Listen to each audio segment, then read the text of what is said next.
to the state to allow them to open a new campground, which will give people more access. Now, you can laugh about that, that's fine, I don't mind. And I'm not saying it's the best, that's not in the town of New Paltz, and it's in Gardner, and it's been approved, and it's something people have asked for. Right, So Gardner didn't want it, and so OSI. But I just hope everyone here can come together and help us find, I don't want everyone to leave here to think that they're walking away tax-free. This is not a tax-free situation. We are collecting tax from them. They've agreed to the tax. It's actually more revenue than we have gotten, so it is not a tax-free. The plans for all of this are available online. If you go to the Mohawk Preserve website, you'll find the plans. Those have been open meetings also. Also, everything that's being discussed here about the preserve, these will all be public meetings that will involve both the town of New Paltz Town Board. They'll also be involving the New Paltz Town Planning Board. So I encourage all to go to if you have not gone, go to the town website. You can actually sign up with your email. It'll automatically send you alerts on all the planning board meetings. Everything that's being discussed here has to go through the planning board, and we welcome everyone's comments. So thank you, and I appreciate having me. My name is Kevin Berry, and I'm here for myself. And I'm also a member of the town board, and I just want to add on to some of Jeff's comments, make some of my own. I firmly believe that we have to take care of ourselves in this community going forward. The federal government, the state government, look what's going on there. The federal government shut down. They can't even take care of themselves. I think Brook Farm is a great example of taking care of yourselves in your own community.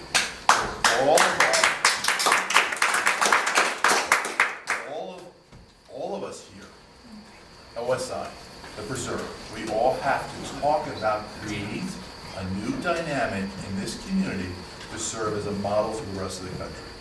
And you do that not by fighting each other, but by participating and cooperating. So, here we are, we live in this town, and it's getting more and more difficult to afford to live here. And there are a lot of reasons for that, and I just want to outline what they are in general. The village and the town together are taxable jurisdictions. From a tax perspective, the village represents 46% of the tax base. The town outside the village represents the difference, which is 54. Unfortunately, 62% of the village is tax exempt because of the college. So 62% of their tax base is off the tax rolls. In the town outside the village, 10% is off the tax rolls. So we're in this dynamic today where we do have our Preserve and our OSI filing for grant money, which represents tax money that's funneled to these organizations that come out of all our pockets. That's tax number one. Tax number two is every time an exempt or not-for-profit corporation buys land, the remaining burden is placed on the remaining taxpayers. So that's tax number two. And tax number three is, why should we be paying for the use of our own land? Why don't we let all those people that are coming in from out of town pay for the use of that land? And they're all coming in from New Jersey, driving their BMWs and their SUVs, Which land are you talking about when you're saying that, which land, using which land? using our land to preserve up there. They're coming in and using it, but we're paying for that 3 times, which isn't fair. Getting back to Jeff's point, the Smiley family got $8.5 million for 856 acres. $8.5 million. Our tax assessor showed the value at 4.1, and for some reason, the assessable value, the taxable portion of that 8.5 is all the way down to $977,000. Okay, so if you were to be taxed on $8.5 million at the current rate, which is $30 per thousand for our entire community, you'd be raising about $250,000 in taxes. Oh, yeah. So what we have to do is we have to take care of Brook Farm. We have to redo the way that we raise tax money. If you're a not-for-profit and you can charge and generate revenue, then you should be paying something for the services that we all have to pay for. So let's come together and figure out what's fair, okay? And that's what we're going to have to do in the future. And, you know, we have to be good neighbors. We shouldn't be fighting with each other over property lines. I mean, that's ridiculous. And you're right. The planning process does work, but quite frankly, you guys have been absent from that equation for a long time, and you should exercise your right now to take part in that process and have a say on what we have here in this community.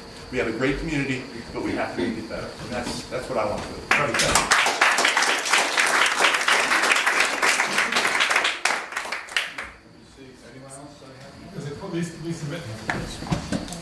I was just wondering, I mean, talking about like taking care of Brook Farm, I mean, do you see any way to save it?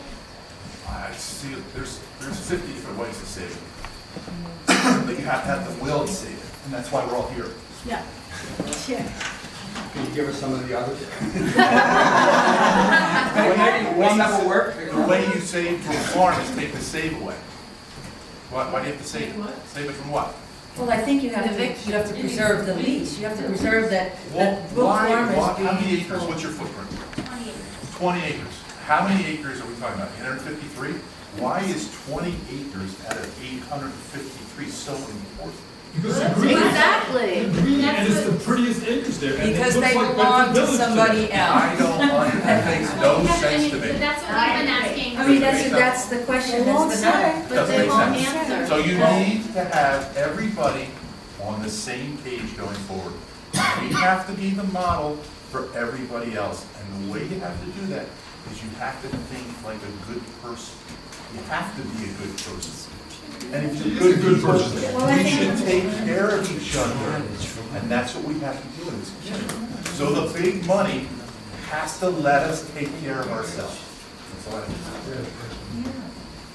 I might have missed something, I'm not sure, but what is the problem with allowing the 20 acres to remain in the community that's kind of been built around there?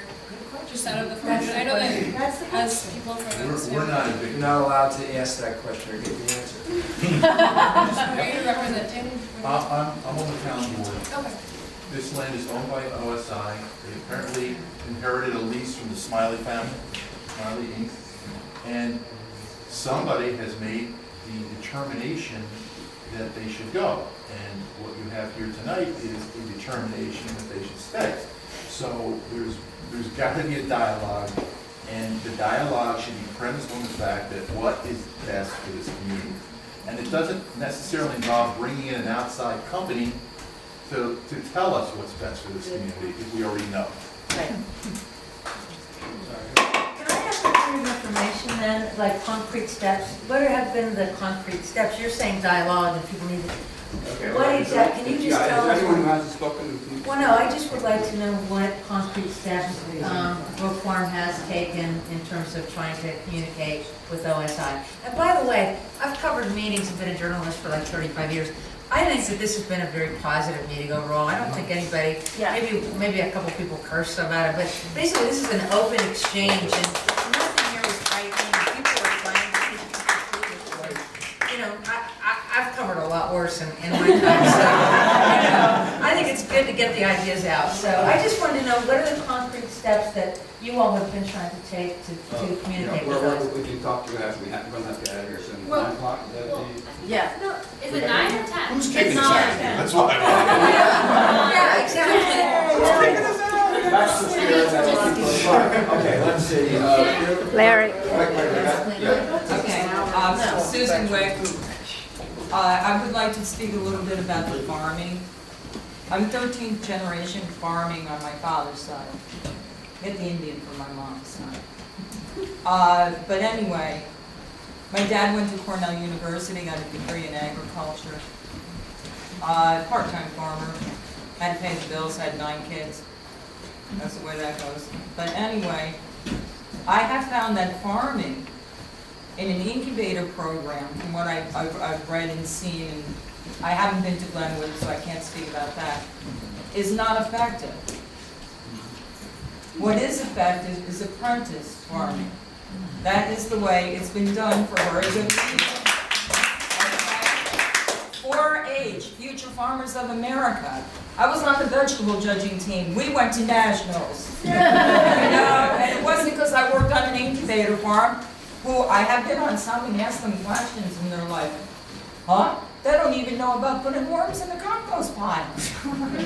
You know, like I said, this is not Glenwood, I've never been there, don't know them, but no, apprentice farming, like what I saw Sunday, when I went to Brook Farm to see Jack and the Beanstalk. Yay! It was beautiful.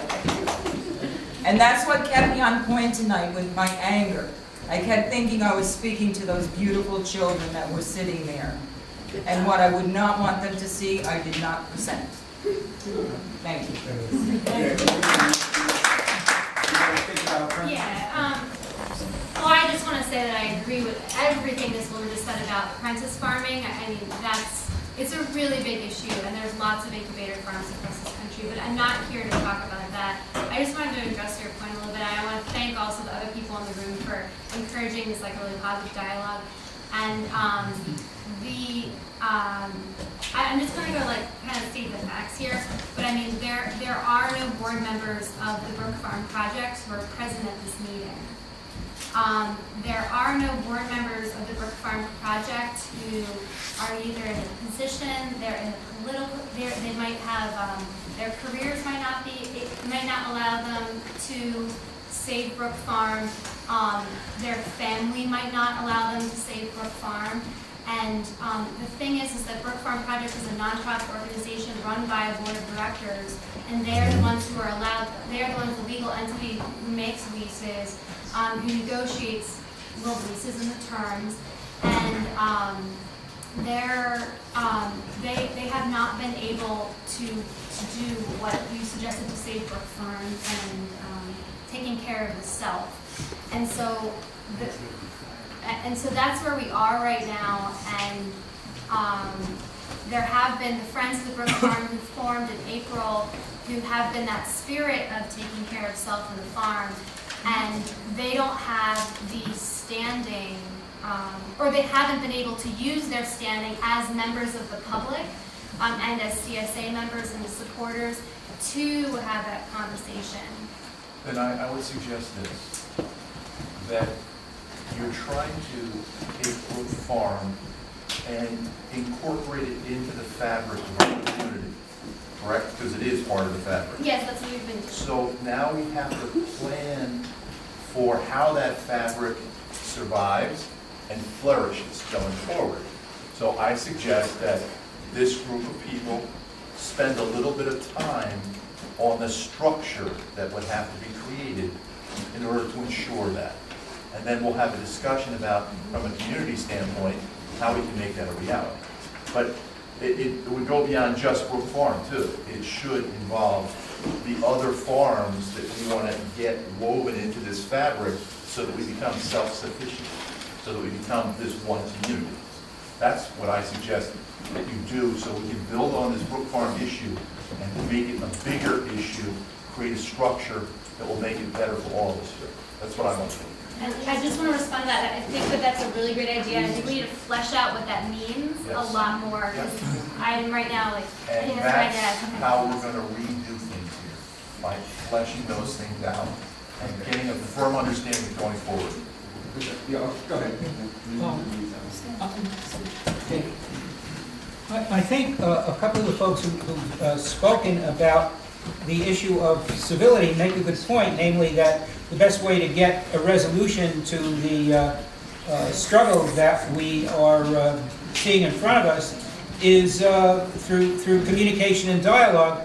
But I think that the advice that it's important to speak in a positive tone is directed at the wrong part of the group, because nobody in this room is shutting the door to communication. The shutting of the door to communication, the throwing down of the gauntlet, the acts of zero civility have been all coming from OSI and Glenwood and Mohawk Preserve, and I regret to say that there are even some signals from within the Brook Farm Board, even though I'm confessing here, I'm just making inferences, that they do not really put the well-being of Brook Farm as the top priority on the agenda, and that needs to be dealt with. So I think that it's a good idea to lecture people in general about the importance of civility, but it's also even more important to recognize when civility is not happening as to who is really responsible for it. After all, the other side, nobody in this room would dream of calling out the police on the executive director of OSI or Glenwood. If any of us did that, we would wind up in a psychiatric ward. They did it on their side, and those are the folks who need to be given guidance and rehabilitation and maybe an anger management group.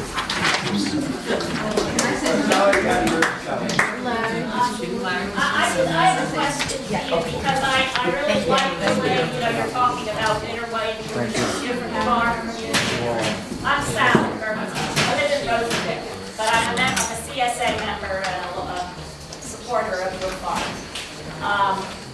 So the question though is that things are kind of pretty urgent right now. They're getting literally kicked off the land in a couple months. And so I like what you're talking about as far as like a long-term perspective, but right now we're talking about just a few months and what's going to happen after that. Well, obviously, somebody's going to reach out to OSI. But who is that?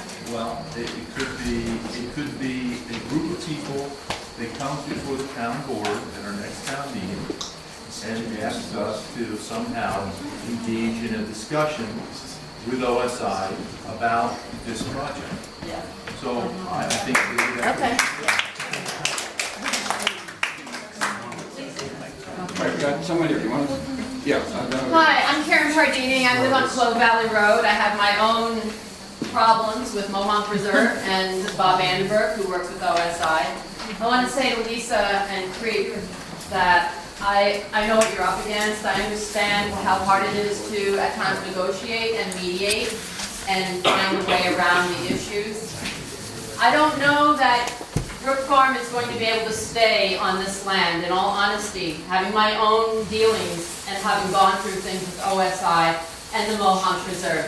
Mohawk Preserve in all of its goodness and all of its wonder and what it gives to us and the view shed, quote unquote, and the view shed, quote unquote, and more land and the view shed, and saving it in perpetuity forever, and good stewards of the land not being able to be good stewards of the land, it becomes a wearing ordeal. But I can tell you that if your farm closes, I have one thing that I can tell you that can happen.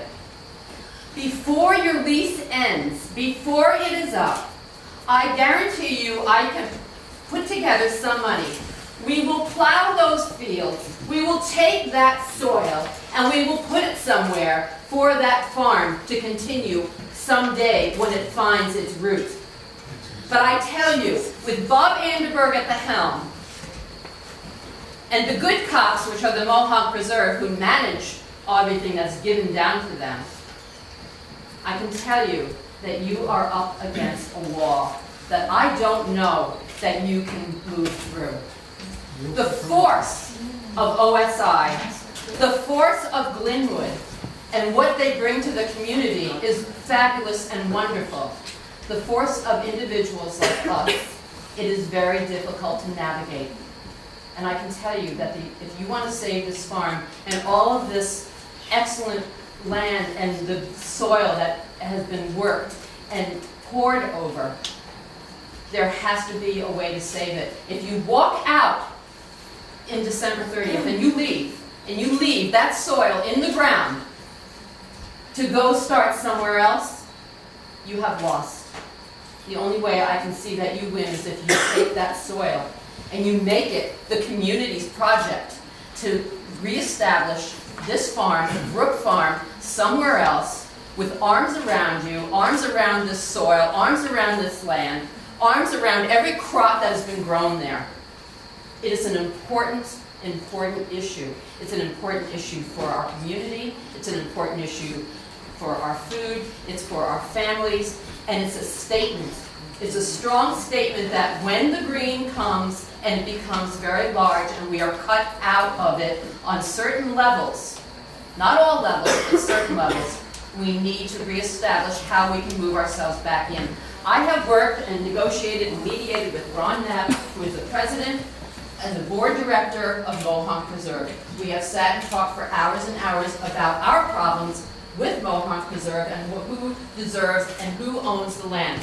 We have removed Mohonk Preserve signs from our land. We have talked with neighbors who have overreaching problems with border lines. We have created communication and we have tried to go forward. But I can tell you that with Bob Anderberg at the head of OSI, he has done some pretty wicked things in this community. I will not go into it. I will not talk about it. But he has some very deep tentacles, and he knows how to put those roots down, and he knows how to get the money. Ron can tell you almost everything that Mohonk Preserve has in their grips, their beautiful visitor center, that was because OSI got it for them and then gave it to them. They put the money out in front. They put a lot of stuff there. I know, Ron, you don't want to talk, but OSI is very, very entrenched with Mohonk Preserve. They gave us the money. They gave you the land. Because Mohonk cannot build a visitor center on their land, and after the visitor center was built, then it became Mohonk's. Because you can't do it on Mohonk land. Right, Mohonk land, just like the campgrounds, you know, they're above the law of And the that's how it works. towns. It's all this It's all, incestuous. everybody's connected. If you look at the names and you look at the thing, it's all connected. But Lisa, I'm telling you that the only way I think you can save that farm is if you get kicked out, is to go in there, excavate all that good farmland up, put it on trucks, put it somewhere where it can be safe, figure out where you're going to put this farm, and go forward. But make it right. Make it right and make this community know that there can be a lasting farm that has righteousness and goodness. Thank you.